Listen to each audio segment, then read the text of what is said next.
Bonjour à tous et bienvenue dans ce nouvel épisode de l'Entrepreneur du droit by Fed Legal. Dans ce podcast, nous recevons des acteurs du monde du droit. Nos invités ont tous un point commun, ce sont des entrepreneurs. Nous sommes Audrey Deliris et Yasmine Apchi, chasseuse de tête chez Fed Legal, et nous sommes ravis de partager avec vous ces parcours inspirants. Bonne écoute. Bonjour à tous, je suis heureuse de vous retrouver dans ce nouvel épisode de l'Entrepreneur du droit, le DD by Fed Legal. Et donc je suis Audrey Deliris et aujourd'hui je reçois Philippe Andreau, directeur juridique du groupe Suez. Bonjour Philippe, donc comment allez-vous ? Très bien, très heureux d'être avec vous. Très heureux aussi de vous recevoir et d'avoir accepté mon invitation. C'est votre premier podcast, je crois. Oui. Et merci. Merci d'être là. Alors pour ceux qui ne vous connaissent pas, est-ce que vous pourriez vous présenter ? Qui êtes-vous ? Oui, alors je suis né à Toulouse, j'ai grandi à Toulouse, j'ai fait mes études de droit à Toulouse, une très bonne université, qui l'est toujours. Je suis né en 1961. Voilà. Mes études ont été des études tout à fait classiques jusqu'à une thèse de doctorat en droit international économique. Peut-être pas utile que je rappelle le titre, mais... Comme vous le souhaitez. Moi, j'ai trouvé, je peux citer peut-être juste allez-y. Pour nos auditeurs, c'est l'ONUDI, oui, l'Organisation des Nations Unies pour le développement industriel et l'industrie pharmaceutique dans les pays en développement. Oui, c'est ça. Et donc, je me destinais originellement plutôt à travailler dans une organisation internationale, et en particulier la famille de l'ONU. Voilà, c'était un désir un peu de changer le monde sur le plan international, mais tout ça c'était dans les années 80. C'était aussi dans une période de dialogue Nord-Sud, de transfert de technologie, on s'occupait quand même un peu et même beaucoup des équilibres entre pays en développement et pays développés. Et alors qu'est-ce qui a fait que vous êtes passé côté entreprise après ? Eh bien, c'est d'avoir travaillé sur l'industrie pharmaceutique. En fait, j'avais avec une de mes camarades de l'époque, Thésard aussi, on avait monté une petite société pour l'exportation de matériel médical en Afrique. D'accord. Et c'était une start-up de l'époque. On n'employait pas encore ce mot-là, mais on avait trouvé, comme beaucoup de start-up, la bonne idée d'en parler avec un grand groupe pharmaceutique qui aurait pu nous aider ou racheter l'idée, etc. Et donc j'ai contacté Sanofi. Et puis ils n'ont pas pris l'idée, mais ils m'ont embauché. Ce qui était pas mal aussi. Ce qui était pas mal aussi, mais pas du tout pour faire ça. Ils m'ont embauché pour faire du M&A. Alors que je faisais du droit public international, je me suis retrouvé à faire du droit privé, du droit des affaires. D'accord. Et voilà. Et donc je suis entré dans l'entreprise à l'époque. Je me disais c'est pour quelques années et puis je retournerai aux Nations Unies, et en fait non. J'y suis resté, j'y suis toujours dans l'entreprise, mais j'en ai fréquenté quelques-unes, donc Sanofi, qui était à l'époque Elf Sanofi, puis Alstom, qui était à l'époque GEC Alstom, et puis Thomson, qui est devenu Technicolor, et puis un bref passage à la CMA-CGM à Marseille, comme d'autres d'ailleurs, et puis Suez depuis 2013. D'accord. Et alors, juste un petit retour en arrière, pourquoi vous avez choisi le droit, de faire du droit à la base ? Ah, ça c'est une question... c'est difficile de répondre à cette question. J'en sais trop rien. Je sais pas si d'autres de vos invités ont des vocations comme ça première. Moi, ça n'a pas été le cas. Alors, je pourrais avoir une réponse facile et qui pourrait dire j'étais pas bon en maths, mais j'étais bon dans les autres matières, ce qui est pas tout à fait vrai d'ailleurs. Je suis fils de médecin et je voulais pas faire médecine. J'étais provincial et je voulais voir le monde. J'étais quand même attaché à la démocratie et aux piliers de démocratie que représente le droit. Et là, j'ai pas été déçu. Et c'est peut-être pour ça que j'ai fait du droit public, principalement au droit international. Mais après, j'ai mordu au droit privé, en pratique professionnelle, et je le regrette pas. Voilà, je le recommande même si beaucoup de choses ont évolué, bien sûr, au cours de ma carrière. Mais c'est un choix que je ne regrette pas du tout. Très bien. On reviendra d'ailleurs sur les choix de carrière un petit peu après. J'aimerais juste qu'on fasse un petit focus sur le titre de ce podcast qui s'appelle l'entrepreneur du droit. Est-ce que vous avez vous-même une définition de ce que c'est être entrepreneur ? Ça c'est une question difficile.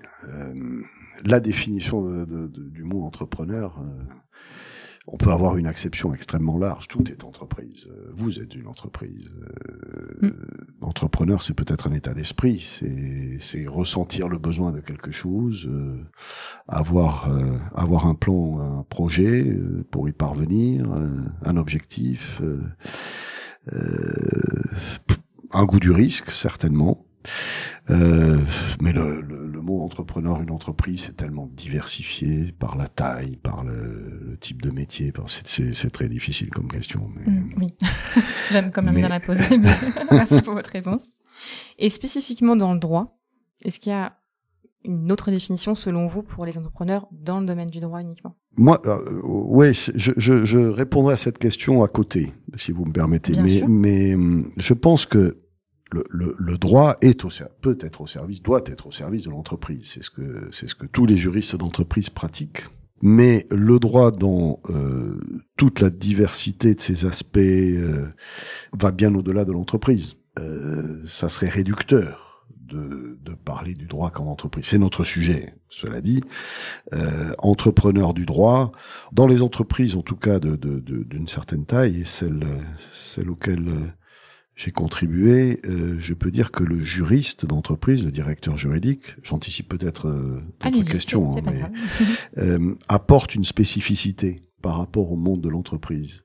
Il, par le simple fait qu'il peut être juriste d'entreprise, mais il pourrait être autre chose dans le monde du droit, au-delà et à côté de l'entreprise. Le choix d'être juriste d'entreprise ou directeur juridique est une façon d'apporter justement cette couleur aux autres métiers de l'entreprise, aux ingénieurs, aux commerciaux, aux financiers, etc. Et je crois que, je déborde un peu la question, mais être entrepreneur du droit, c'est apporter cette qualité, ce savoir-faire aussi, à l'entreprise parce qu'on vient d'un domaine plus humaniste, tout aussi rigoureux, sinon plus, tout aussi créatif d'ailleurs, sinon plus, que d'autres métiers dans l'entreprise, mais absolument indispensable à l'entreprise. Et je ne veux pas opposer là les juristes d'entreprise et les avocats. Et justement, c'est ce qui vous a fait rester, vous, en entreprise, que vous destiniez aux organisations internationales? Oui, absolument. Absolument, parce que très vite, on s'aperçoit que le juriste en entreprise est un business partner, comme on dit, et participe à l'œuvre commune, au succès, aux échecs aussi. Il doit les endosser, mais je suis au comité exécutif de l'entreprise, de Suez aujourd'hui, le directeur juridique est totalement partie prenante de la stratégie, avec un éclairage qui est toujours un peu différent. Et je pense que son apport au débat, lorsqu'il est ouvert et franc et transparent, est tout à fait constructif. Et justement, j'anticipe un peu une question que je voulais vous poser par la suite, mais on y est maintenant. Comment vous avez vu évoluer entre le moment où vous êtes arrivé chez Sanofi et maintenant chez Suez? Il y a eu quand même des choses qui se sont passées, sans doute, en termes d'évolution du positionnement du droit et du directeur juridique. Certainement, il y a beaucoup de choses qui ont évolué dans le monde depuis mes débuts. Parce que j'ai un certain âge. Ce n'est pas ce que je voulais dire, c'est que vous avez connu plusieurs sociétés. Mais moi, je le dis. J'ai eu la chance de passer par des entreprises où le directeur juridique, ou la fonction incarnée par le directeur juridique et par les juristes, a toujours été importante. Où le poids relatif du directeur juridique a toujours été significatif. Maintenant, les réglementations, les législations se sont beaucoup sophistiquées dans beaucoup de domaines qui ont donné encore plus de poids à cette fonction, parce qu'il y a encore plus d'engagement vis-à-vis de la société, vis-à-vis du monde en général, encore plus de contraintes réglementaires, législatives, encore plus de technicité. Donc, pour moi, c'est un rôle qui a évolué en ampleur, et je ne vois pas ce mouvement s'arrêter à moyen terme, en tout cas. Tant mieux. En revanche, il y a peut-être, l'ampleur est telle, à mon avis, que même des fonctions qui n'y touchaient pas du tout au droit, y sont sensibles aujourd'hui. Vous pensez à quoi comme Je pense que des financiers font beaucoup de droit en réalité, que des RH font beaucoup de droit, et on est aussi, en tant que juriste en entreprise, les associés, les partenaires de ces fonctions support. Autrement dit, si on raisonne en entrepreneur du droit ou entrepreneur dans l'entreprise, C'est ce que vous évoquiez tout à l'heure. On pourrait dire qu'un juriste d'entreprise a pour client, parce qu'une entreprise a des clients naturellement, a pour client les opérationnels et tout le business qu'il faut aider, servir, et dans un esprit business, mais aussi les fonctions support. J'ai pour client la direction financière, la DRH, et ils font du droit. Justement, c'est ça, être aujourd'hui directeur juridique, c'est justement accompagner encore plus qu'avant. Je crois que oui. Je crois que oui. Oui. C'est accompagner encore plus qu'avant. C'est aussi avoir un rôle de benchmark, un peu de réseau.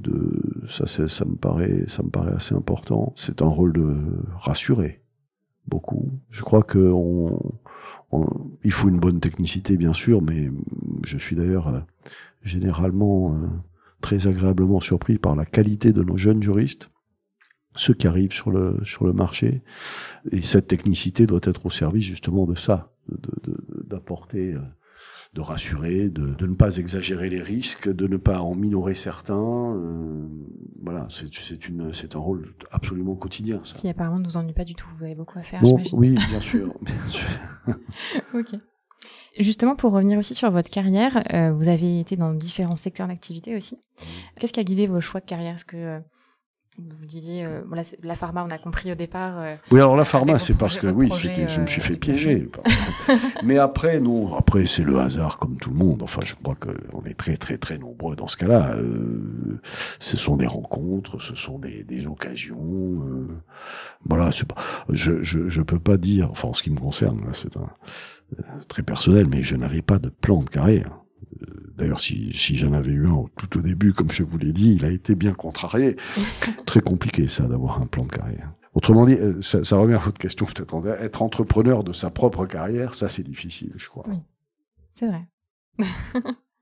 Donc, en tout cas, les choix ont été guidés par des rencontres et des envies de travailler avec des gens aussi. On va y arriver, parce que vous en avez parlé un peu avant d'ouvrir le micro, mais je pense qu'on peut être en tant que juriste d'entreprise, on peut changer de secteur très facilement.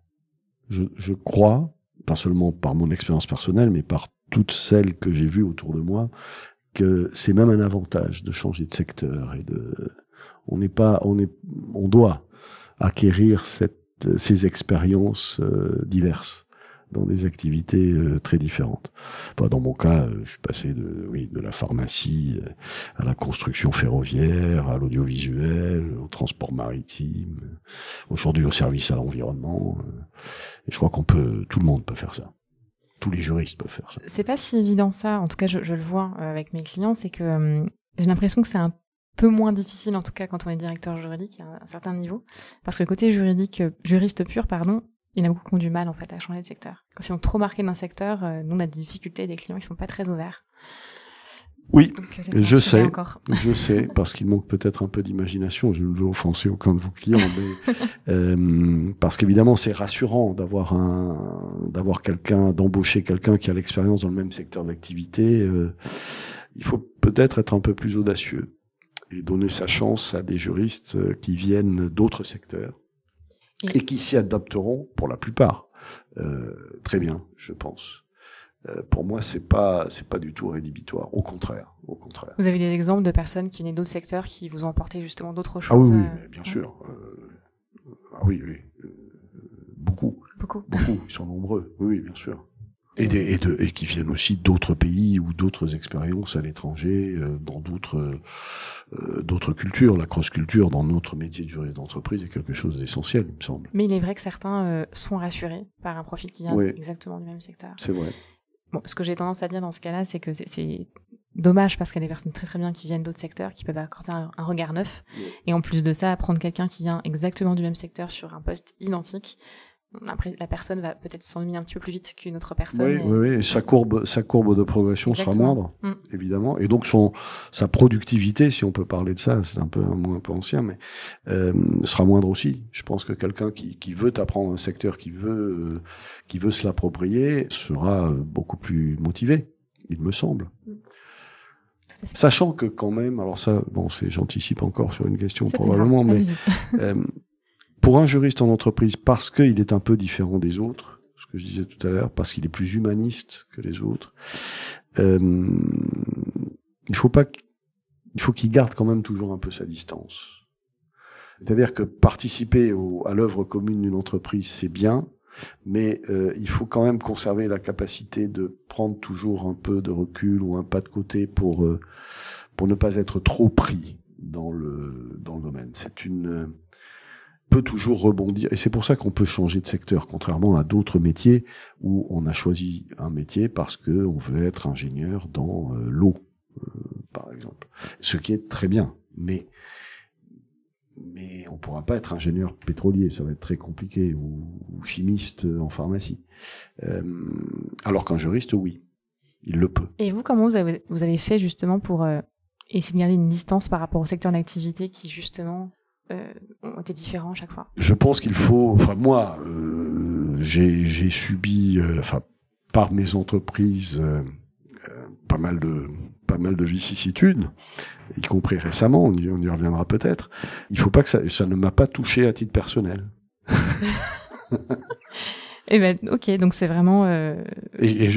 Ça m'a pas touché parce que j'ai fait l'effort que ça ne me touche pas. C'est un gros effort aussi, j'imagine.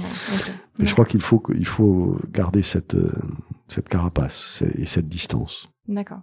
Et ça peut être au-delà des événements qui peuvent se passer. On en parlera en effet tout à l'heure, mais donc vraiment ça a été pour vous un gros atout pour changer de secteur et justement chaque jury doit faire ça. Okay. Oui, parce que c'est une combinaison un mix de curiosité et de relativiser son ignorance du secteur.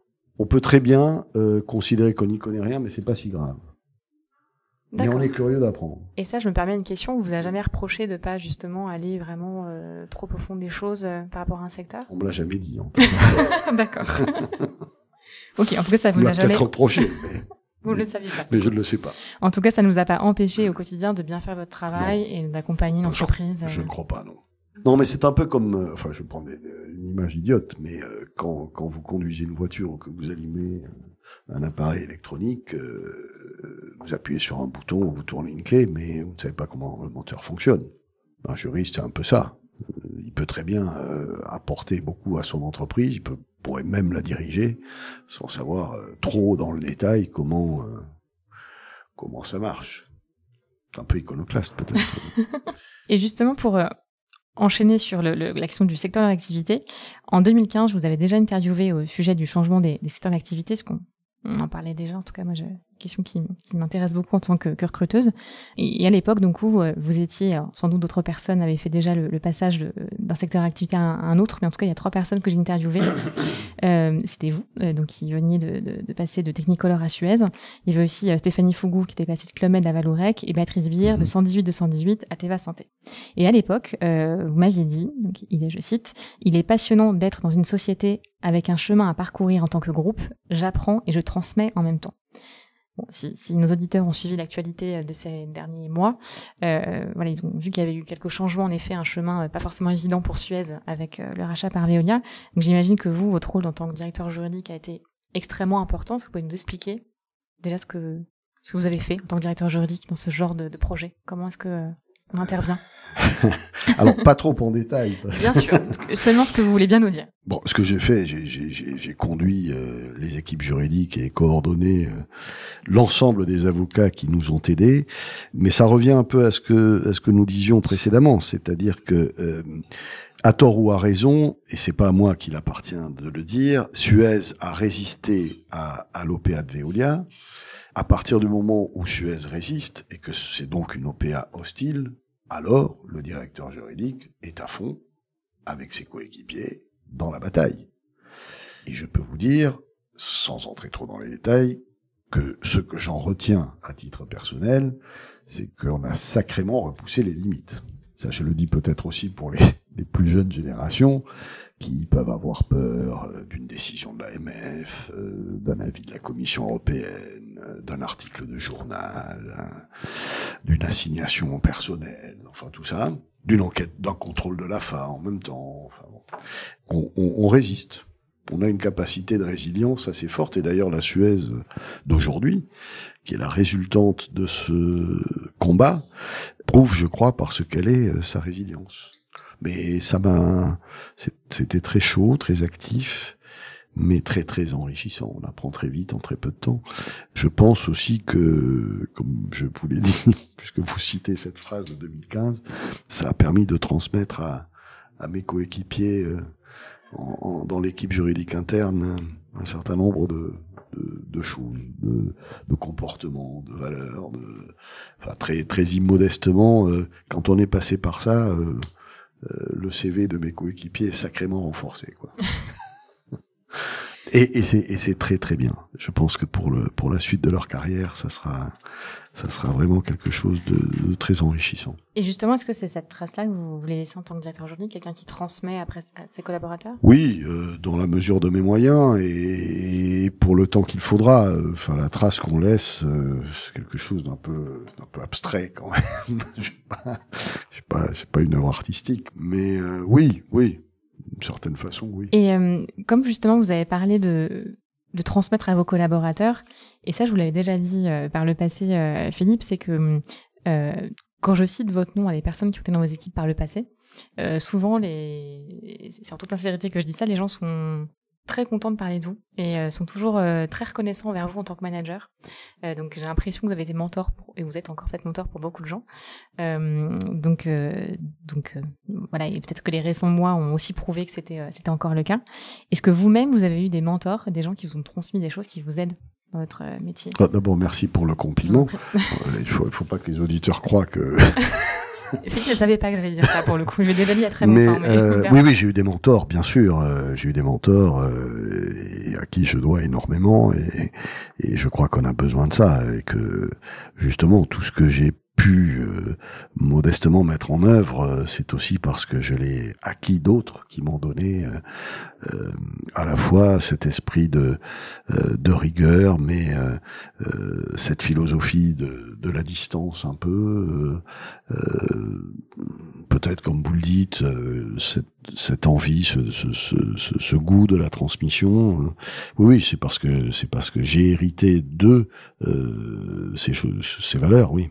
Oui, bien sûr. Et c'était qui ces mentors, des professeurs ou des anciens managers éventuellement? Oui, des managers à mes débuts, de jeunes juristes, et puis même après, et puis des gens qui m'ont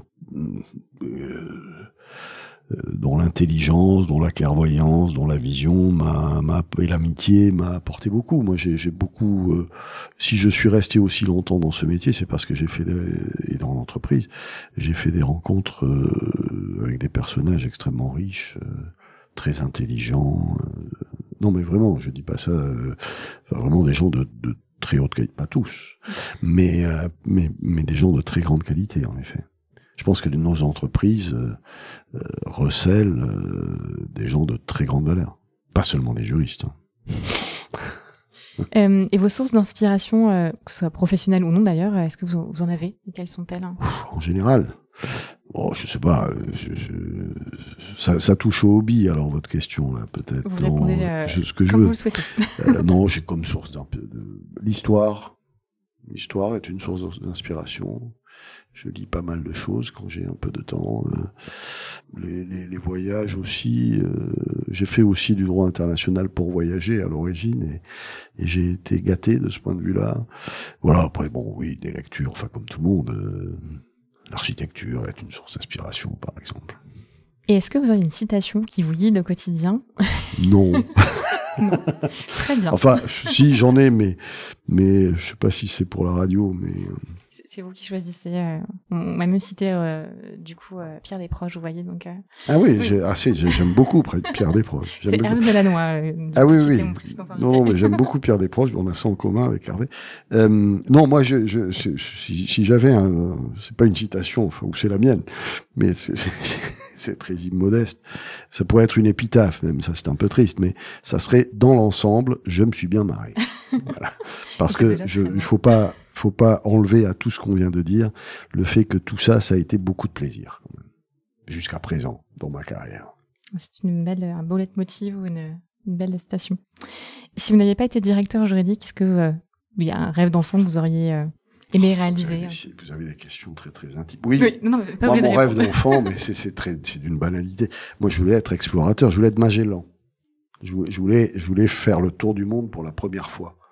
Oui, bon, c'est un rêve d'enfant. Mais je pense que le droit international a été une façon pour moi d'aborder ces choses-là d'une autre manière. Mais oui. Quel conseil est-ce que vous pourriez donner à un juriste après l'obtention de son diplôme? Donc, comme vous aimez la transmission auprès de vos collaborateurs, est-ce qu'il y a quelque chose qui peut-être vous a aidé, vous, qu'on vous a dit quand vous étiez jeune juriste au tout début de votre carrière, ou vous dites à vos collaborateurs éventuellement? Non, je sais, ça c'est très, je sais pas si j'aurais cette capacité. Je pense qu'il faut s'ouvrir l'esprit. Faut vraiment beaucoup de curiosité, un peu de chance. Le droit mène à tout, on disait à mon époque. Je crois que c'est vrai. Un jeune diplômé, il doit pouvoir s'ouvrir l'esprit, quitte à ne pas faire que du droit d'ailleurs. Mais c'est difficile de donner des conseils comme ça de façon générale. Il faut mieux avoir la personne en face. Mais voilà, donc écoutez, si vous voulez des conseils de Philippe Andreau, postulez pour être peut-être son stagiaire ou un jeune collaborateur. Pourquoi pas. Voilà. Pourquoi pas. Est-ce que vous auriez un dernier mot à dire à nos auditeurs? Non, merci de m'avoir écouté. En tout cas, c'est assez agréable et rafraîchissant de faire ce genre d'exercice, et je vous remercie, Audrey, de m'en avoir donné l'opportunité. Merci d'avoir accepté. J'espère que cette première expérience de podcast a été intéressante pour vous, en tout cas. Merci beaucoup. Mais je vous remercie en tout cas d'être venu, d'avoir accepté, prêté au jeu de ces questions, et puis surtout d'avoir partagé avec nos auditeurs votre expérience, votre vision du droit aujourd'hui, et que vous avez passé donc un bon moment. Je crois que oui. Oui, absolument. Ça va. Et merci beaucoup. Merci de m'avoir reçu. Merci à tous d'avoir écouté donc ce podcast, et je vous donne rendez-vous très vite pour un nouvel épisode de l'entrepreneur du droit by Fed Legal. Merci de nous avoir écoutés.